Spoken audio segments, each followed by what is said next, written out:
Hi friends, నా పేరు సాయి. మీరు చూస్తున్నారు ముత్యాలవెల్లి మూవీ టాకీస్. యాక్చువల్లీ ఈ వీడియోలో మనం శంబల మూవీకి సంబంధించిన రివ్యూ చూద్దాం. దాంతోపాటు యాక్టర్ ఆది సాయి కుమార్కి సంబంధించిన కొంత ఇన్ఫర్మేషన్ కూడా మీతో అయితే షేర్ చేసుకుంటాను.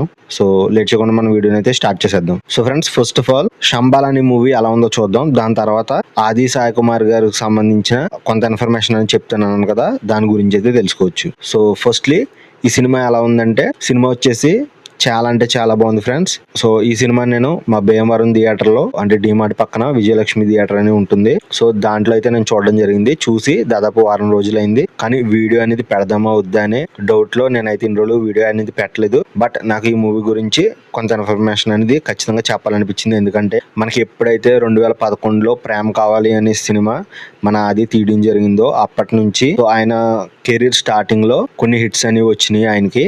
లైక్ ప్రేమ కావాలి కూడా ఒక హిట్టే. దాని తర్వాత లవ్లీ, శామంతకమని ఆయన కెరియర్ ఇనీషియల్ స్టేజ్ లో ఆయన అయితే ఇటువంటి హిట్స్ అనేవి కొట్టాడు. కానీ దాని తర్వాత ఆయన ఎప్పుడు మూవీస్ అనేవి చేస్తూ వచ్చారు. అలాగే ఆడియన్స్ ని తప్పు పడతలేదు, ఆడియన్స్ కూడా చూస్తూ వచ్చారు ఆయన సినిమాలు. కానీ ఆయన సరైన హిట్లు అనేవి దాని తర్వాత కొట్టలేదు. సో ఒకనొక స్టేజ్ లో ఆయన సినిమాలు అనేవి వరుసగా ఫెయిల్ అయిన టైంలో క్రేజీ ఫీలో అని మరొక సినిమా వచ్చింది. అది ఆయన సినిమాలో one of the best cinema. So ఆ సినిమా అయితే మిస్ అవ్వద్దు. సో దాని తర్వాత మళ్ళీ అగైన్ అదే మిస్టేక్ చేశాడు. అంటే లో బడ్జెట్ సినిమాలు అండ్ చిన్న చిన్న కథలని సెలెక్ట్ చేసుకోవడం వల్ల ఏమో గానీ, అంటే ఆయన తీసిన సినిమాల్లో చెప్పుకోదగ్గ సినిమాలు అనేవి లేవు. సో దాని తర్వాత ఏమైందంటే ఆయన్ని చాలా విమర్శించడం మొదలు పెట్టారు. నెపోటిజం అనే పాయింట్ అనేది తీసుకొచ్చారు.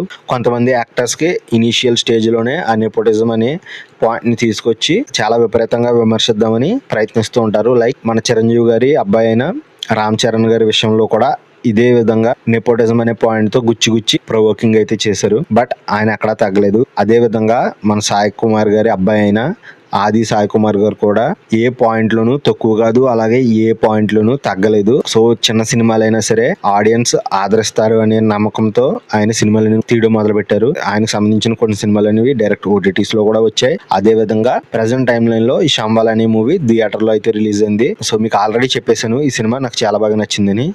సో అంతలా ఈ సినిమాలో నచ్చడానికి ఏముంది అంటే, ఫస్ట్ నేనైతే డైరెక్టర్ ప్లస్ పాయింట్ అని చెప్తాను. ఒక మంచి స్టోరీ అనేది సెలెక్ట్ చేసుకున్నారు. అంటే డైరెక్టర్ యోగేంద్ర ముని ఈ సినిమాకి సంబంధించిన స్టోరీని సరైన పద్ధతిలో తీయడం జరిగింది. సో అందు గురించే నాకైతే ఈ సినిమా అనేది బాగా నచ్చింది. అండ్ ఆల్సో ఈ సినిమాకి సంబంధించిన రన్ టైం అనేది 2 hours 25 minutes అయితే ఉంది. సో నాకు ఎక్కడా కూడా ఈ సినిమాకి సంబంధించిన టైం అనేది, అంటే ల్యాగ్ కానీ సినిమాకి సంబంధించిన రన్ టైం ఎక్కువ అని కానీ ఎక్కడా కూడా అనిపించలేదు. ఈవెన్ నేనైతే ఈ సినిమా చూస్ అయిన తర్వాత నేను రియలైజ్ అయింది ఏంటంటే, సినిమా స్టార్ట్ అయింది, ఇంటర్వెల్ వచ్చింది, సినిమా అయిపోయింది, అంతే. 3 ముక్కలు. అంత స్పీడ్ గా ఈ సినిమా అయిపోయినట్టు అనిపించింది. అంటే యాక్చువల్లీ సినిమా పైన ఇంట్రెస్ట్ కలిగేలా చేసింది. అందు గురించే ఈ సినిమా అనేది నాకు నచ్చింది. సో ఈ సినిమా అందరికీ నచ్చాలని లేదు, బట్ నాకైతే నచ్చింది. బట్ నేను ఈ సినిమాలో ఏదైనా పాయింట్లో కొంత డిసప్పాయింట్ అయింది ఎక్కడ ఉందంటే, ఈ సినిమాకి సంబంధించిన క్లైమాక్స్ లో కొంత కన్విన్సింగ్ గా లేదు. అంటే క్లైమాక్స్ లో రివీల్ చేస్తారు ఒక ఇంపార్టెంట్ పాయింట్ అనేది. అంటే ఆ పాయింట్ కి సంబంధించి కొంత వివరణ ఇచ్చుంటే బాగుండేది, బట్ వాళ్ళైతే అలా చేయలేదు. ఆ ఒక్క క్లైమాక్స్ సీన్ కి సంబంధించి నేనైతే కొంచెం డిసప్పాయింట్ అయ్యాను.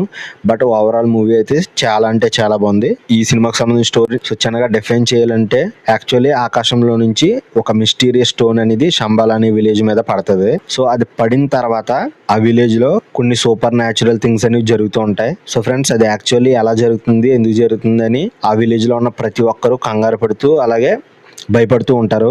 అలాగే ఆ విలేజ్ లో ఉన్న ప్రతి ఒక్కరికి కూడా మూఢనమ్మకాలు చాలా ఎక్కువగా ఉంటాయి. సో ఫ్రెండ్స్, ఏదైతే స్టోన్ అనేది పడిందో ఆ స్టోన్ ఎక్కడి నుంచి వచ్చింది, ఎందుకు పడ్డది, అలాగే ఈ సూపర్ న్యాచురల్ థింగ్స్ అనేవి ఎందుకు జరుగుతున్నాయని పరిశోధించడానికి మన హీరో ఆది అయితే దిగుతాడు అనమాట. సో యాక్చువల్లీ మన ఆది క్యారెక్టర్ ఆ పర్టికులర్ మిస్టీరియస్ థింగ్స్ ని కనిపెట్టాడా లేదా అనేది మీరు ఈ సినిమాలో చూస్తారు. సో ప్రీవియస్ ఆది ఫిల్మ్స్ అనేవి చూసి, అంటే ఆయన సినిమాలు అనేవి అంత గొప్పగా ఉండవు అని పొరపాటున మీరు అనుకుని ఉంటే, ఈ సినిమాతో మిమ్మల్ని రాంగ్ అని ప్రూవ్ చేస్తారు ఖచ్చితంగా. ఎందుకంటే ఈ శంబల అనే మూవీది ఆల్మోస్ట్ అందరికీ నచ్చే విధంగానే తీశారు. అండ్ ఆల్సో ఫ్రెండ్స్, ఆది గారి సినిమాల్లో నాకు ఎక్కువగా నచ్చిన సినిమా అంటే ఈ శంబల, అలాగే లవ్లీ మరియు క్రేజీ ఫెలో. ఈ 3 సినిమాలు నాకు చాలా బాగా ఇష్టం. అండ్ ఆల్సో శామంతకమని కూడా చాలా బాగుంటుంది. సో ఒకవేళ ఈ మూవీస్ అనేవి మీరు చూసి ఉండకపోతే మాత్రం ఖచ్చితంగా చూడండి. అంటే ఇలా ఎక్కువ ఫ్లాప్ మూవీస్ అనేవి తీసి ఒకసారిగా హిట్ కొట్టినప్పుడు హీరో ఆది సాయి కుమార్ చాలా హ్యాపీగా ఫీల్ అవుతాడు. అతనితో పాటు మాలాంటి వాళ్ళు అంటే సపోర్ట్ చేసిన వాళ్ళు కూడా చాలా హ్యాపీగా ఫీల్ అవుతాం.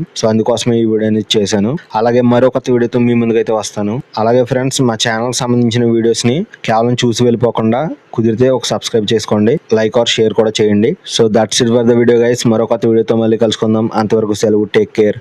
Bye bye.